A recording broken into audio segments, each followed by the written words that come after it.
Halo semua, apa kabar? Ya, jumpa lagi dengan saya Erwin Spandi dari Windows Stocks Indonesia.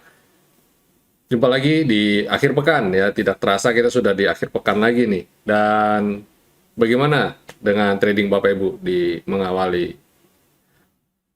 bulan November?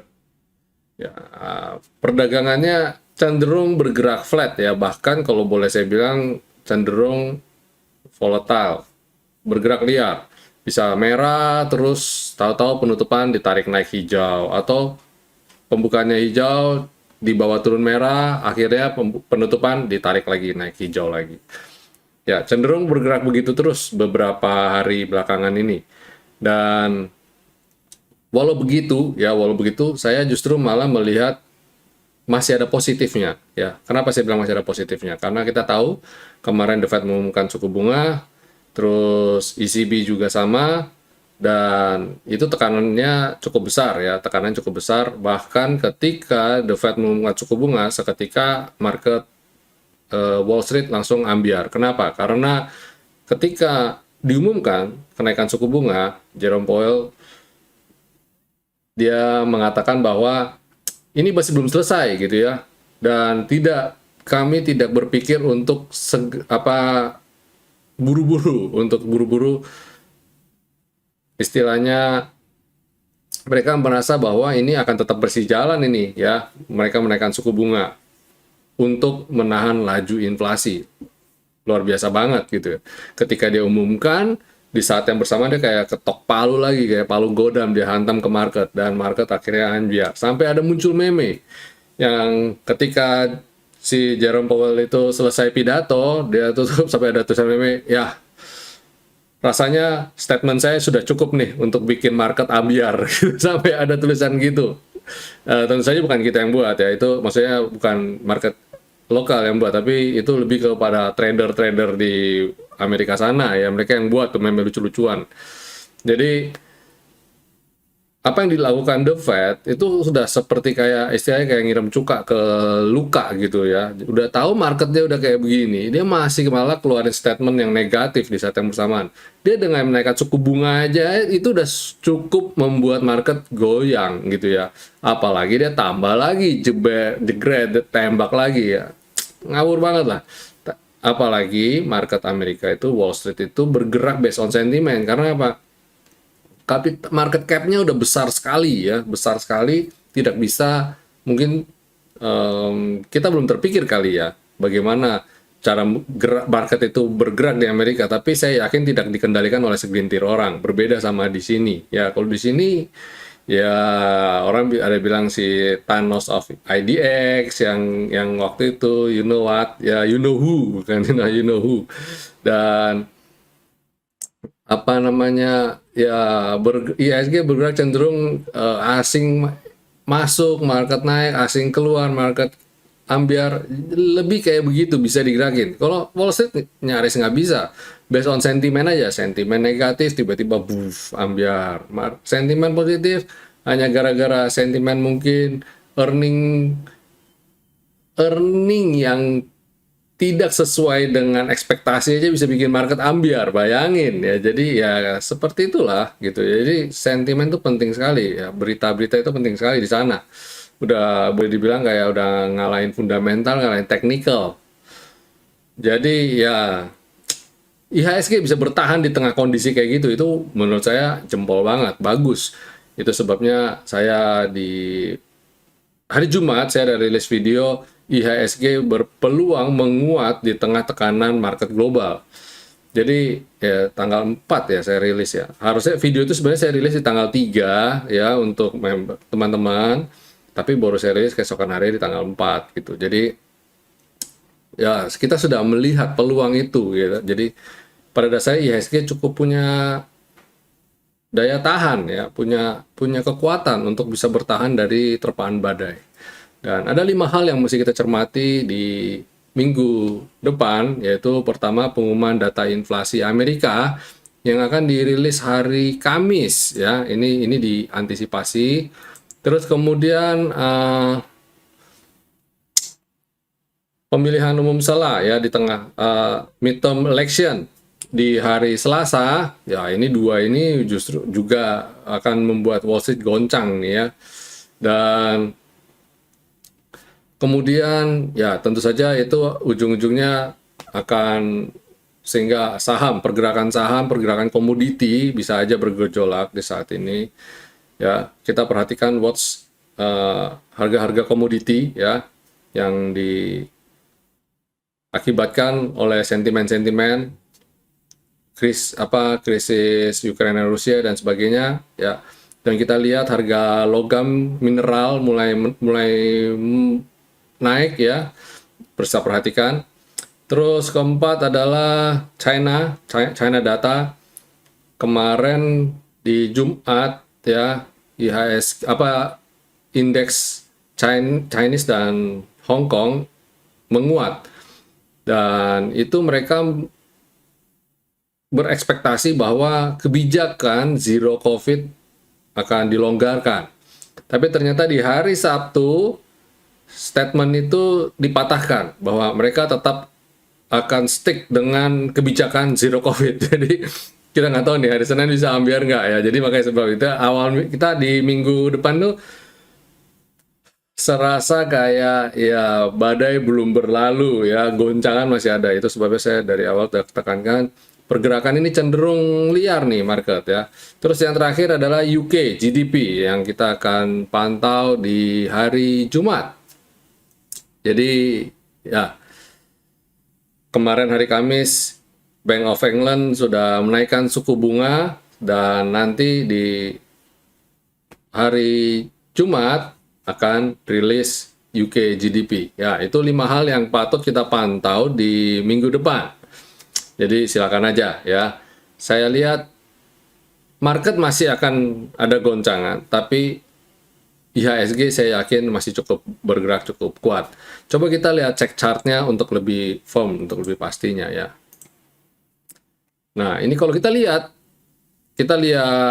chart daily kita ya. Ini beberapa kali nguji support di V-line dan dia bisa rebound ya. Ya, sampai berapa? Pas banget ya. Cukup akurat kita punya V-line ini. Bagaimana IHSG bisa bertahan di luar kotak-kotak yang saya gambar ini ya. V-line juga masih memang jadi kita punya patokan ya. As long as masih bisa bertahan di atas V-line, harusnya masih oke. Apalagi ini masuk ke dalam selendang, ada di skyline, ini potensi untuk rebound lagi. Dan kemarin kita udah bilang IHSG masih bergerak di rentang level 7.000-an ya, 7.000-an sampai dengan 7.120-an. Ini kalau kita lihat mengacu pada chart yang ini lebih pasti ya nih. 7.000-an sampai dengan 7.120-an ini. Jadi berpeluang menguat di sini, areal ini. Jadi kalau besok minggu depan IHSG berpeluang masih bergerak di rentang ini aja dulu sementara ya. Kalau bisa breakout, waspadai trendline ini, dia bisa berpotensi jadi time box sementara untuk dia turun lagi. Jadi ini belum oke ya, sampai saat ini belum oke. Saya lihat potensi naik upside-nya bisa sampai ke 7.180 atau 7.178 sekitar itu range-nya. Tapi kita jangan terlalu optimistik juga, market masih bergerak dengan volatile.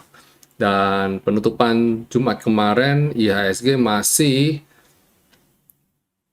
net sell ya, asing net sell minus 191,3 bio dengan transaksi di 10,3 triliun. Nggak terlalu besar waktu penutupan hari Jumat kemarin. Yang penting IHSG dihijauin dulu. Itu udah buat kita napas lega dulu ya. Tapi kalau kita lihat weekly-nya, ini pada dasarnya ya masih oke, masih bagus ya. Dengan potensi koreksi masih terbuka lebar. Tapi harapan kita enggak ya, harapan kita bisa segera rebound lagi. Itu komposit. Dan ya, kita coba masuk sektoralnya bagaimana. Basic, nah sesuai ya, basic. Kita punya prediksi beberapa waktu yang lalu, sektor basic bisa menjadi kuda hitam. Habis basic ada consumer cyclicals, masih bertahan di atas V-line, ini juga good. Dan kemudian energi juga bertahan di tren naik yang mungkin sudah tidak terlalu agresif naiknya, tapi cenderung landai, tapi masih berpotensi menguat. Terus habis itu sektor finance. Nah, sektor finance, ini ngeri-ngeri sedap ya, potensi turun. Jadi mungkin yang bisa bikin lemah IHSG justru datang dari sektor ini. Tapi saya lihat potensi bertahan dan rebound lagi cukup kuat. Terus kemudian sektor healthcare. Healthcare masih potensi untuk bertahan di sini sideways, kalau harapan saya bisa lanjut naik lagi. Terus habis itu ada sektor industri, masih di areal support, spekulatif buy, jika jebol ini good buy ya, jika jebol level 1230-an itu. Terus infrastruktur ya, ini juga dia lagi nguji-nguji gini nih ya. Dia kalau jebol ini sih good buy juga nih, tapi saya lihat dia mulai bertahan dan mulai rebound. Pantau-pantau sektor ini. Ya, sektor ini bobot beratnya ada di Telkom. Ya, kita tahu sendiri kan kemarin Telkom kayak gimana. Harusnya sih pada dasarnya masih oke ya. Sebenarnya ada berita bagus dari Telkom ya, tapi ternyata tidak cukup kuat untuk mengangkat atau untuk sentimen jualnya ya. Mengubah sentimen jual jadi sentimen beli. Tapi saya lihat banyak yang memanfaatkan situasi ini untuk buy on weakness. Consumer non cyclicals rebound dari support ya. Oke sih, pada dasarnya masih oke. Dia kalau bisa rebound cakep nih ya. Dia lagi nguji support. Dan habis itu adalah sektor properti juga bertahan, belum kemana-mana. Sektor teknologi juga belum kemana-mana, masih akan nguji-nguji. Dan akhir bulan ini akan ada di Goto ya, lock up ya, pembukaan saham yang dikunci. Jadi harusnya itu bikin deg-degan market. Jadi sementara mungkin masih bergerak sideways dulu. Atau mungkin dia mau dinaikin dulu, baru kemudian dia turun, saya nggak tahu. Transportasi, transaksinya udah mulai naik, tapi dia masih di areal support. Jadi kalau yang mau nyicil beli, mungkin silakan ya. Ada beberapa emiten yang mungkin sudah mulai memperlihatkan gejala dia bakal rebound. Walaupun belum memberikan sinyal positif pada dasarnya. Ya, itu sektoral kita ya. Kalau kita lihat sektoral kita, no wonder kalau composite masih bergerak ada di areal sideways, naik turun gitu, masih di bergerak datar. Sejarah membuktikan bisa begitu ya. Kita beberapa waktu lalu sempat melihat tuh dia begini ya, tek naik. Itu lama ya, lama. Terus kemudian IHSG cukup lama bergerak begitu nih.